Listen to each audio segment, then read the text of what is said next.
नमस्कार दोस्तों, श्रेष्ठ एकेडमी में आप सभी का स्वागत है। जैसा कि आप सबको पता है, हमारे चैनल में एनएमडीसी एग्ज़ाम 2025 का सिलेबस को कंप्लीट कराया जा रहा है। जो भी अभ्यर्थी पीएससी व्यापम की तैयारी कर रहे हैं, हमारे चैनल से आप जिला परिदर्शन में दंतेवाड़ा जिला, बस्तर जिला, सुकमा जिला के बारे में पढ़ सकते हैं। काफ़ी अच्छी तरीके से समझाया गया है। और अब तक बीजापुर जिला का पार्ट 1 कंप्लीट हुआ था। पार्ट 2 में हम बहुत कुछ जानेंगे, जो कि आज का मेन विशेष टॉपिक है बीजापुर जिला पार्ट 2। जो भी चीज़ें छूटे हुए थे उसको हम कवर करेंगे। डेली हमारा एक करंट अफेयर्स का सेशन चलता है मॉर्निंग में। आप हमारे चैनल से daily current affairs, Chhattisgarh related जो भी आगामी परीक्षा आने वाले हैं, उसमें काफ़ी महत्वपूर्ण टॉपिक्स को कवर किया जा रहा है। तो आइए स्टार्ट करते हैं बीजापुर जिला का पार्ट 2। जैसा कि हम पहले डिस्कस करते हैं कि छत्तीसगढ़ जो कि एक राज्य 1 नवंबर 2000 को राज्य घोषित किया गया मध्य प्रदेश पुनर्गठन अधिनियम के तहत, और इसमें कुल 5 संभाग हैं वर्तमान में और 33 जिलों की बात की जाती है। खासकर बस्तर संभाग जो कि 1981 में बना, इसमें जिलों की संख्या है कुल 7। इसी संभाग के अंतर्गत जो बीजापुर जिला हम पढ़ रहे हैं, जिसका निर्माण हुआ था कब, 2007 में बीजापुर जिला बना। तो इसी बीजापुर जिला के हम डिस्कस कर रहे हैं कि यह जिला के बारे में जो भी महत्वपूर्ण चीज़ों को हम कवर कर रहे हैं। तो बीजापुर जिला कब बना, 2007 में। और ये जिले का जो कोड है क्या है, CG20 जिला कोड है। तो आइए जानते हैं बीजापुर जिले के पार्ट 2 में हम खास चीज़ों को कवर करेंगे। जैसा कि मैंने आपको बताया है, आपको मैप बनाने आना चाहिए ताकि आपसे जब सीमावर्ती ज़िले पूछे तो आप आसानी से जवाब दे पाएँ। तो कुछ इस तरह बनाया जाता है मैप, याद रखेंगे। ये आपका कुल यहाँ पे 7 जिले का निर्माण किया जाता है। इसी तरह उत्तर साइड मिलेगा आपको कांकेर, ठीक है। आपका जो है मेन है आज टॉपिक बीजापुर, ये आपका बीजापुर। आपका बीच में आ गया दंतेवाड़ा, नीचे आ गया सुकमा, ठीक। इस तरफ आ गया आपका बस्तर, ये गया आपका कोंडागांव, और ये आपका नारायणपुर, ठीक है। उत्तर साइड नारायणपुर। तो विशेषकर ध्यान देंगे, जो बीजापुर जिला है 5 जिलों को टच करता है। कौन कौन सा? पहला नारायणपुर, इस तरफ देख सकते हैं छोटा सा हिस्सा जो कि कोंडागांव को टच करता है, दूसरा कोंडागांव, दंतेवाड़ा 3, चौथा बस्तर और पांचवा। तो 1, 2 दंतेवाड़ा, 3 चौथा बस्तर, पांचवा सुकमा। 5 जिलों को टच करता है बीजापुर जिला। इसी ज़िले के बारे में हम खास कर डिस्कस कर रहे हैं। तो आइए आगे बढ़ते हैं बीजापुर जिला के बारे में। मैं आपको हर बार मैप समझाने के लिए इसी कोशिश करता हूं ताकि आप चीज़ों को ना रटें। बहुत आसान है मैप बनाना। आप 1 से 2 बार देखिए, मात्र 3 सेकंड में आपका 1 से 2 क्वेश्चन जो कि मैप से संबंधित, खासकर बस्तर संभाग में पूछे जाने वाले प्रश्न आराम से आपसे बनेंगे। और 2 अंतर्राज्यीय सीमा को टच करता है बीजापुर जिला। उत्तरी साइड महाराष्ट्र, थोड़ा सा इधर साइड आपका तेलंगाना। तो इसका विशेषकर आप ध्यान देंगे। आइए आगे बढ़ते हैं। जैसा कि हम बहुत अच्छे तरीके से जानते हैं कि बस्तर जिला बना था 1948। इसी से ही 50 वर्ष के बाद दंतेवाड़ा जिला का निर्माण होता है। उत्तरी साइड कांकेर जिले का निर्माण होता है 1998। 50 वर्षों के बाद इन 2 जिलों का निर्माण किया जाता है। बस्तर से टूट के बना नीचे और दक्षिण बस्तर दंतेवाड़ा, उत्तरी साइड बना उत्तर बस्तर कांकेर। जैसा जैसा बस्तर बिहेव करता है उसी तरह दंतेवाड़ा भी बिहेव करता है, यानी उसकी नकल करता है। तो बस्तर ने बनाया नारायणपुर 2007 में, दंतेवाड़ा ने बनाया बीजापुर 2007 में, बस्तर ने बनाया 2012 में कोंडागांव, और उसी तरह दंतेवाड़ा ने भी नकल करके बनाया कि भाई मैं आपसे कम नहीं हूँ, मैंने भी एक ज़िले का निर्माण किया अपने दाईं ओर, और इसने बना दिया सुकमा, जो कि छत्तीसगढ़ का सबसे दक्षिणतम जिला सुकमा जिला और दक्षिणतम तहसील है कोंटा। सुकमा जिला के अंतर्गत आने वाला क्षेत्र कोंटा, जो कि शबरी और सीलेरू नदी के संगम पर कोंटा तहसील, इसी कोंटा तहसील की बात कर रहा हूँ जो सुकमा जिले के अंतर्गत आती है। तो सुकमा जिला कब बना आपका? 2012 में। और इसी सुकमा जिला में जो शबरी नदी है, वहाँ पे एक प्रदेश का एकमात्र जल परिवहन, ठीक है, कहाँ पर है? सुकमा जिले के अंतर्गत शबरी नदी, जो कि आपको उड़ीसा और तेलंगाना के कोनवरम की ओर लेके जाता है। अगर आपने हमारा सुकमा जिला नहीं पढ़ा है तो आप पढ़ सकते हैं, काफ़ी अच्छी तरीके से समझाया गया है। जब सारे ज़िले कवर हो जाएंगे तब मैं आपको खनिज की ओर लेके जाऊंगा, बहुत आसान होगा तब समझना, ठीक है। अभी बेसिक हम स्टार्ट करते हैं ओवरव्यू के साथ। तो आइए आगे बढ़ते हैं। जब भी हम बात करते हैं बीजापुर जिला की, या सुकमा जिला, या दंतेवाड़ा जिला, या बस्तर जिला, खासकर एक नदी की बात करते हैं हम, इंद्रावती नदी, जो कि मुंगेर की पहाड़ी, ओडिशा, इस पहाड़ी से निकल कर आती है इंद्रावती नदी। मैक्सिमम सारे जिलों को टच करते हुए सुकमा जिला को छोड़कर ये इंद्रावती नदी यहाँ से निकलता है आपका बस्तर से, दंतेवाड़ा में बारसूर से टच करता है, और यही बीजापुर की ओर निकल के बढ़ता है आगे, जो कि आपका इंद्रावती नदी। इंद्रावती नदी बहुत ही खास है हमारे लिए, बहुत सारी परियोजना है यहाँ पर। परियोजना बात करें, बहुत सारे ऐसे महत्वपूर्ण चीज़ें हैं जो हमको जानना होता है। जैसा इंद्रावती का प्राचीन नाम इंद्र या मंदाकिनी के नाम से जाना जाता है। इंद्रावती को याद रखेंगे, ये बस्तर जिले में एंट्री करता है, उड़ीसा से निकलकर दूसरे राज्य में इसका उद्गम होता है और बस्तर में एंट्री इसका होता है इंद्रावती नदी का। बहुत सारे प्रश्न पूछे जाते हैं इस नदी से संदर्भ से, जो कि एग्ज़ाम में खासकर जब यह इंद्रावती नदी एंट्री करता है, यहाँ पर खासकर एक चित्रकूट जलप्रपात जो कि भारत का नायग्रा के नाम से जाना जाता है। इसी इंद्रावती नदी से आप आगे बढ़ेंगे तो आपको यहाँ पड़ता है विंता घाटी। जब आप बारसूर की ओर बढ़ेंगे तो इस क्षेत्र पर विंता घाटी, जो कि बस्तर का कश्मीर कहा जाता है, आपसे खासकर इस चीज़ को पूछा जाएगा। इसी बारसूर में ही आपका बोध घाट परियोजना याद रखेंगे। अब आगे बढ़ेंगे बारसूर से, जो कि इसी, और याद रखेंगे यहाँ पे अब खासकर जब हम बात करते हैं इंद्रावती नदी के बारे में, नारंगी नदी और इंद्रावती नदी के तट पर है आपका नारायणपाल का विष्णु मंदिर, जो कि छिंदक नागवंश सोमेश्वर देव प्रथम के द्वारा बसाया गया था। तो ये हमारे लिए खास महत्वपूर्ण एग्जाम पॉइंट ऑफ व्यू से। आप इसी इंद्रावती नदी के आगे जब बढ़ते जाएंगे, बीजापुर में एंट्री करेंगे, इसी के तट पर है आपका बाघ, जो कि नेशनल पार्क, ठीक है, राष्ट्रीय उद्यान, खासकर जो कि बीजापुर जिले में राष्ट्रीय उद्यान, ठीक है। अब यहाँ के जो जंगली जानवर या बाघ जो कि, ठीक है, टाइगर रिजर्व याद रखेंगे, यहाँ पे खासकर जो यहाँ का इंद्रावती नदी का पानी पीते हैं। इंद्रावती राष्ट्रीय उद्यान की बात करें तो 1978 में इसका उद्घाटन हुआ और इसका जो क्षेत्रफल है 1258 वर्ग किलोमीटर में फैला हुआ है और प्रोजेक्ट टाइगर घोषित किया गया। 1983 में से प्रोजेक्ट टाइगर के रूप में घोषित किया गया।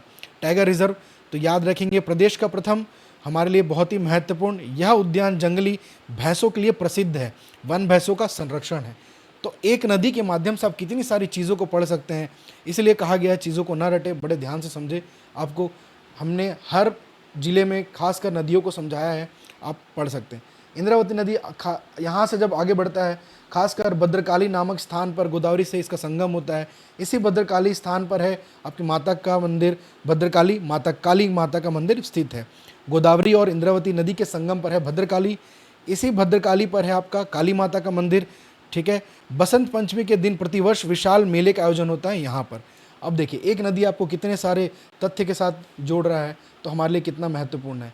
जब मैं बात करूँ इंद्रावती नदी, जब इसका गोदावरी में संगम होता है, तो ये गोदावरी अपवाह तंत्र के अंतर्गत आता है आपका इंद्रावती नदी। ये थी कहानी अब तक।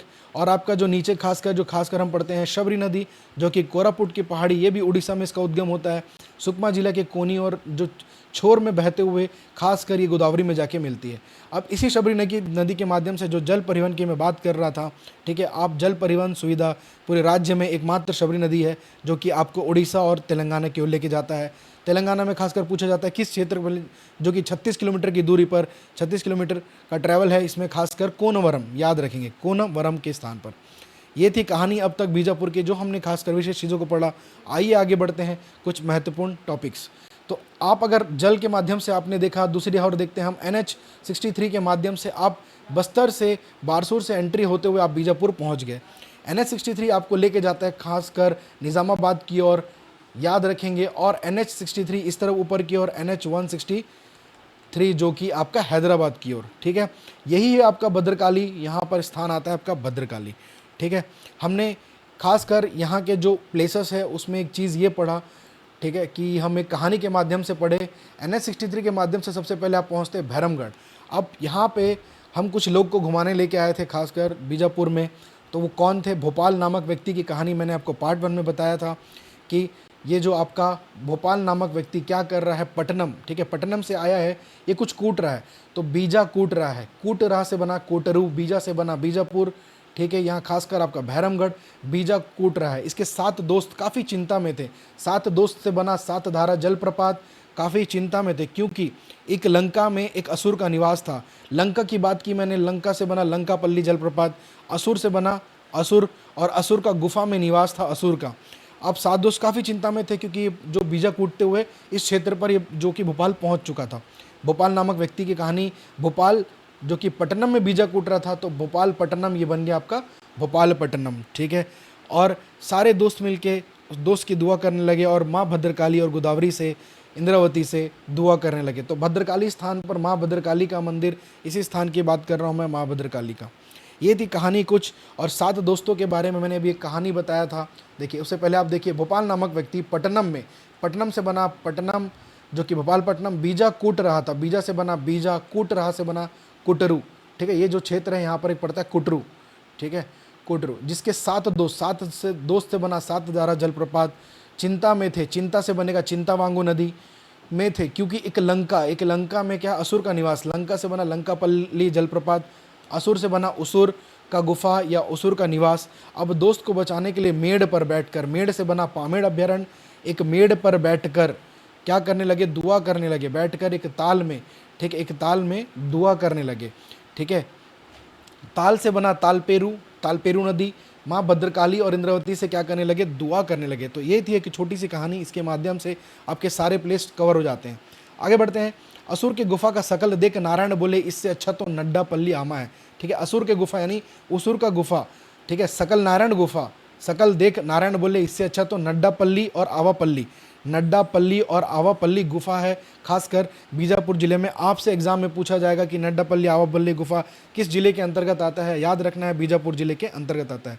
असुर का गुफा यानी उसुर गुफा, सकल नारायण गुफा, ठीक है, सकल नारायण गुफा में ही विष्णु का मंदिर है, विष्णु की प्रतिमा है। ठीक है, नड्डापल्ली और आवापल्ली से बना आपका नड्डापल्ली गुफा और आवापल्ली गुफा। ठीक, तो देखिए यही चीज़ों को हम बार बार रिपीट कर रहे हैं। NH63 के माध्यम से आप एंट्री किए, सबसे पहले पहुंचे भैरमगढ़, फिर आपने बीजा कूटने की कहानी सुनी भोपाल नामक से, तो बना भोपालपट्टनम, कूटने से बनेगा यहाँ स्थान है कुटरू। ठीक है, चिंता, 7 दोस्त काफ़ी चिंता में थे, 7 धारा जलप्रपात काफ़ी चिंता में थे, चिंता से बनता है चिंतावांगू नदी। ठीक है, और इस चिंता में थे क्योंकि एक असुर का निवास था, असुर से बना उसुर निवास गुफा, ठीक है, असुर गुफा। और बाद में 7 दोस्त काफ़ी दुआ करने लगे एक मेड़ में बैठकर, जो कि पामेड़ अभ्यारण्य बनता है। इस खासकर पूरे बीजापुर जिले में 2 अभ्यारण्य हैं, एक आपका पामेड़ अभ्यारण्य और दूसरा है भैरमगढ़ अभ्यारण्य। पामेड़ अभ्यारण्य और भैरमगढ़ अभ्यारण्य, ठीक है, बात करें तो पामेड़ अभ्यारण्य का कुल क्षेत्रफल है आपका 265 वर्ग किलोमीटर। अगर मैं बात करूं भैरमगढ़ अभ्यारण्य की, जो कि कुल क्षेत्रफल भैरमगढ़ का है 130, यहाँ पे एक अभ्यारण्य मान के चलिए 139, जो कि वर्ग किलोमीटर। और इन दोनों की स्थापना, इन 2 अभ्यारण्य की स्थापना कब हुई थी, 1983 में इन 2 अभ्यारण्य की स्थापना हुई थी। ये थी बहुत अद्भुत कहानी भोपाल नामक व्यक्ति से। ठीक है, अब इस क्षेत्र में हम कुछ खनिज और मंदिर को टच करेंगे, क्योंकि देखिए आप अगर छत्तीसगढ़ से हैं, अगर आप भारत से हैं, तो हमारे संस्कृति में देवी देवताओं को काफ़ी माना जाता है, काफ़ी पूजा जाता है। तो स्वाभाविक सी बात है, आपको मैं आप माता देवियों से मिलाऊंगा। तो आप बीजापुर में जब खास कर पढ़ेंगे तो बीजापुर के जो कि इष्ट देवता, आराध्य देव, ठीक है, किसे माना जाता है आपसे पूछा जाएगा, तो याद रखेंगे बीजापुर के आराध्य देव हैं चिकट राज देव। ठीक है, इनकी कहानी को हम समझेंगे। ये मैंने गोदावरी का थोड़ा सा अलग लाइन, मतलब अलग कलर में शो कर दिया ताकि आप इस चीज़ को रिवाइज कर सकें। 7 दोस्तों की बात करूं, 7 दोस्त कौन थे, ठीक है, जैसा कि मैंने आपको बताया 7 दोस्त की कहानी पहले भी बताया। कपिल को बोध होता है, देखिए कपिल को बोध होता है, कपिल यानी कपिल को बोध होता है कि पांडवों की हत्या बाण से श्री कृष्ण ने इसलिए की क्योंकि शिव और शिव के चित्र का निर्माण नहीं किया था उसने। ठीक है, कपिल को बोध होता है कि पांडवों की हत्या बाण से श्री कृष्ण ने इसलिए की क्योंकि शिव और शिव के चित्र का निर्माण नहीं किया था। कपिल से बना कपिल धारा, बोध से बना बोध धारा, पांडव से बना पांडव धारा, बाण से बना बाण धारा, कृष्ण से बना कृष्ण धारा, शिव से बना शिव धारा और शिव चित्र धारा। ये 7 दोस्त यानी 7 जलप्रपात की बात कर रहा हूँ, 7 धारा जलप्रपात, इंद्रावती नदी। ठीक है, बोध धारा, कपिल धारा, पांडव धारा, बाण धारा, कृष्ण धारा, शिव धारा और शिव चित्र धारा। ये कुछ कहानी 7 धारा जलप्रपात से। यह बारसूर के समीप बोध घाटी पहाड़ी से गिरती हुई 7 धाराओं क्रमशः बोध धारा, कपिल धारा, पांडव, बाण, कृष्ण, शिव और शिव चित्र धारा का निर्माण करती है। तो याद रखेंगे इन धाराओं के बारे में, इस 7 धारा और इस 7 दोस्त की कहानी। तो ये कुछ है आपका 7 धारा जलप्रपात, जो कि बीजापुर जिले के अंतर्गत आता है। इसका विशेषकर आप ध्यान देंगे। तो आपको जैसे मैंने बताया, यहाँ पर एक national park, Indravati national park, जो कि ठीक है, इसका जो 1978, ठीक है, और इसका जो क्षेत्रफल है कुल 1250 एन 1258 वर्ग किलोमीटर में। और प्रोजेक्ट टाइगर की घोषित की गई कब, 1983 में प्रोजेक्ट टाइगर की घोषित की गई। याद रखेंगे इसका प्रदेश का प्रथम है और यह उद्यान जंगली भैंसों के लिए बहुत ही प्रसिद्ध है, आपका इंद्रावती राष्ट्रीय उद्यान। एक नदी के माध्यम से आपने इतने सारे चीज़ों को जाना।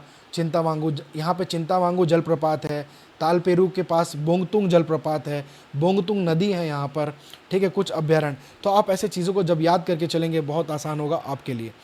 तो जिले गठन कब हुआ? 2007 में। लिंगानुपात उतना ज़्यादा याद करने की ज़रूरत नहीं है, लेकिन एनएमडीसी के बच्चे जो खासकर लोकल पूछता है तो लिंगानुपात को भी आप विशेषकर ध्यान देंगे, जो कि 984। साक्षरता आपसे पूछा जा सकता है, जो कि 40.86% साक्षरता है। जिला कोड CG20।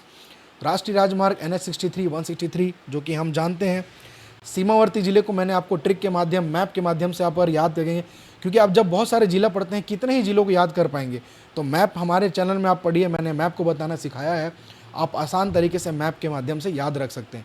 सीमावर्ती राज्य की जब भी बात करता हूँ मैं तेलंगाना और महाराष्ट्र, मात्र जिला इसकी है दंतेवाड़ा, जिला मुख्यालय बीजापुर। तहसील है कुल 6, भोपालपट्टनम, बीजा, उसूर, भैरमगढ़, कुटरू, गंगालूर, ठीक है, याद रखेंगे गंगालूर, जो कि इसका तहसील है। विकास खंड की बात करूं, 4 विकास खंड और नगर परिषद, ठीक है, भोपालपट्टनम, बीजापुर, उसूर और भैरमगढ़, जो कि इसका विकास खंड है। नगर पालिका परिषद 1 है बीजापुर, नगर 2 नगर पंचायत है भैरमगढ़ और भोपालपट्टनम, 1 विधानसभा क्षेत्र है बीजापुर, और जनजातियां खासकर जो कि माड़िया जनजाति, ठीक है। शैल समूह की बात करूं तो धारवाड़ क्रम का यहाँ पर क्या है आपका शैल समूह, दंडामी माड़िया इसी जो कहा जाता है जनजाति। तो ये थोड़ा बेसिक कहानी जो कि मैं पहले भी बता चुका हूँ। और आज का हमारा विशेष टॉपिक स्टार्ट करने जा रहे हैं चिकट राज जी के बारे में। अगर आप बीजापुर के निवासी हैं, अगर आप बीजापुर घूमने जाते हैं, 1 महीना रहते हैं, तो आपके भी आराध्य देव कहलाएंगे। कौन? चिकट राज जी। ये बांस से बना हुआ, एक बांस की लकड़ी जो बांस है उससे बनाया जाता है चिकट राज देव जी को। और ये बीजापुर के आराध्य देव क्या है? आपसे सीधा प्रश्न पूछा जाएगा कि बीजापुर के आराध्य देव किसे कहा जाता है, याद रखेंगे। MCQ प्रैक्टिस करने जाएंगे आप मेरे सेशन में, अगले सेशन में जब मैं आपको बताऊंगा इसके ऊपर क्वेश्चन, तो बीजापुर के आराध्य देव आपसे डायरेक्ट पूछेगा, जिसका आंसर होगा चिकट राज, जिनका मंदिर यहाँ पर स्थित है।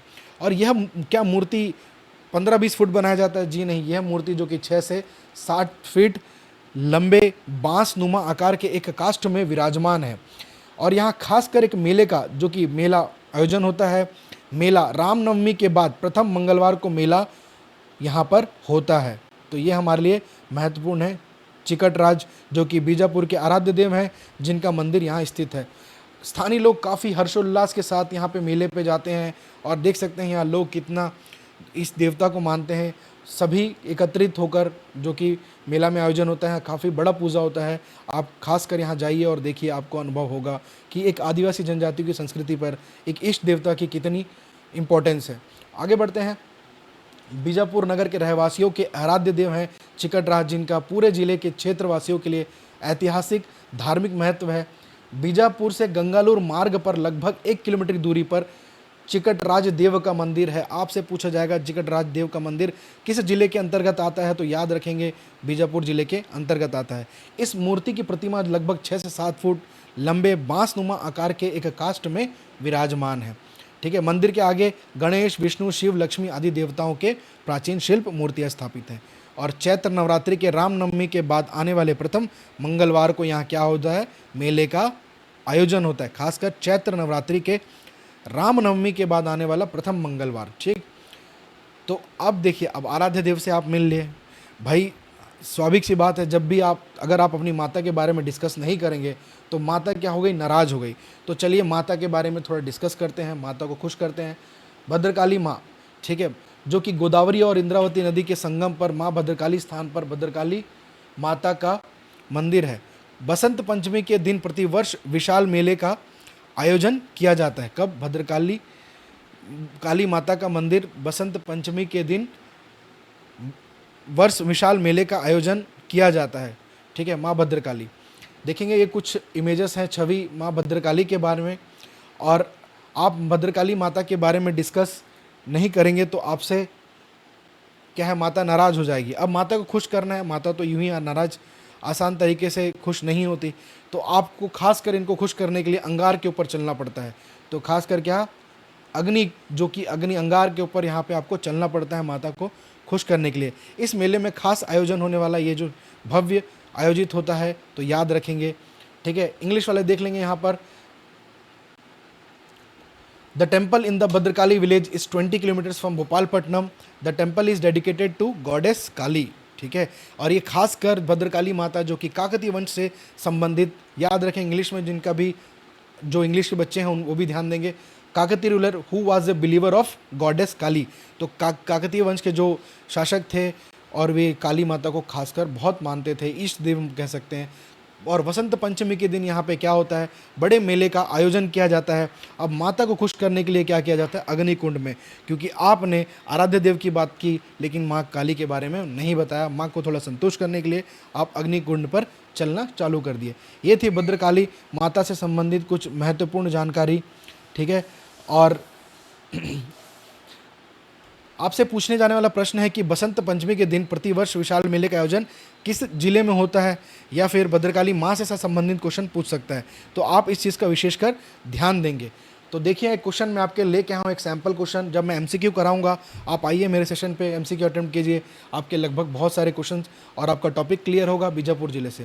पहला क्वेश्चन यहाँ पे देखिए, स्थानीय मान्यता के अनुसार बीजापुर स्थित भद्रकाली मंदिर में देवी की प्रतिमा सबसे पहले किसने स्थापित की?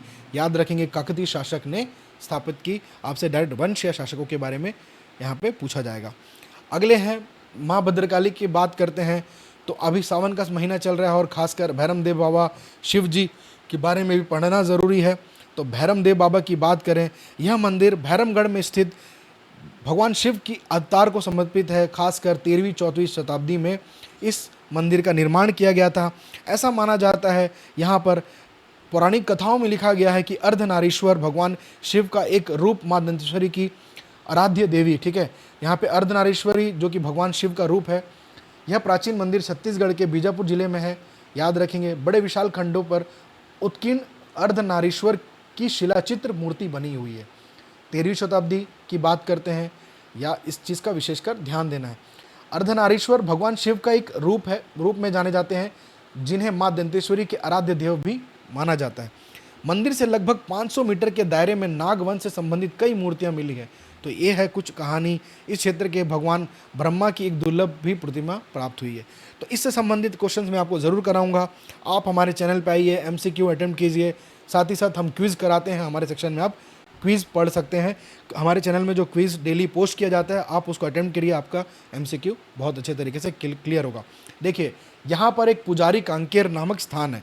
देखिए पुजारी कांकेर यानी यहाँ के लोग खासकर पूजा पाठ में लीन, जो कि अधिकता खासकर पंडित, तो यहाँ पे अधिक पूजा पाठ और अधिकता होने के कारण, पूजा पाठ अधिकता होने के कारण इसे कहा गया पुजारी कांकेर कहा गया। क्या कहा गया? पुजारी कांकेर। तो आपसे डायरेक्ट प्रश्न पूछेगा पुजारी कांकेर गांव किस जिले के अंतर्गत स्थित है? याद रखेंगे बीजापुर जिले के अंतर्गत से। तो इस कांकेर, जो पुजारी कांकेर की कहानी ऐसी क्या है? ऐसा माना जाता है पौराणिक कथाओं में कि यहाँ पे जो पांडव थे, 5 पांडव ने अपने अज्ञातवास में कुछ समय यहाँ पर बिताया और खासकर पुजारी कांकेर में पांडवों, जो 5 पांडव थे, उनके अलग अलग मंदिर का निर्माण है और यहाँ पे अलग अलग मंदिर है। 5 पांडव का अलग अलग मंदिर है। यह पांडव पर्वत स्थित है, जहाँ कुछ समय के लिए पांडव अज्ञातवास गुजारे थे। तो यह है कहानी पुजारी कांकेर, ठीक है। इसका विशेषकर आप ध्यान देंगे। और यहाँ खासकर एक पर्वत है, कौन सा? पांडव पर्वत स्थित है। तो ये पुजारी कांकेर छत्तीसगढ़ के बीजापुर जिले में स्थित, जो तेलंगाना की सीमा पर और जिला मुख्यालय से 72 किलोमीटर की दूरी पर है। पांडवों की पूजा, गांव में 5 पांडवों की पूजा होती है। हर पांडव के लिए अलग अलग पुजारी नियुक्त किए गए हैं। पौराणिक मान्यता है कि अज्ञातवास के समय पांडवों ने दंडकारण्य क्षेत्र में प्रवेश करते समय कुछ समय इसी क्षेत्र में बिताया था। पांडव पर्वत गांव के पास स्थित पर्वत को पांडव पर्वत कहा जाता है। सकल नारायण गुफा, पांडव के सुरंग के माध्यम से पांडव पर्वत से भोपालपट्टनम के पास स्थित सकल नारायण गुफा पहुंचते हैं, जहां अब श्री कृष्ण की मूर्ति स्थापित है। ये कुछ कहानी हमारे ऐतिहासिक धरोहर से और पुरानी कथाओं से, ठीक है। तो इसका विशेषकर ध्यान देंगे, ऐसे ही क्वेश्चन आपके लिए एग्जाम में पूछे जाते हैं। सकल नारायण मेला आपसे पूछे तो कृष्ण की मूर्ति स्थल पर प्रत्येक वर्ष मेला आयोजित होता है।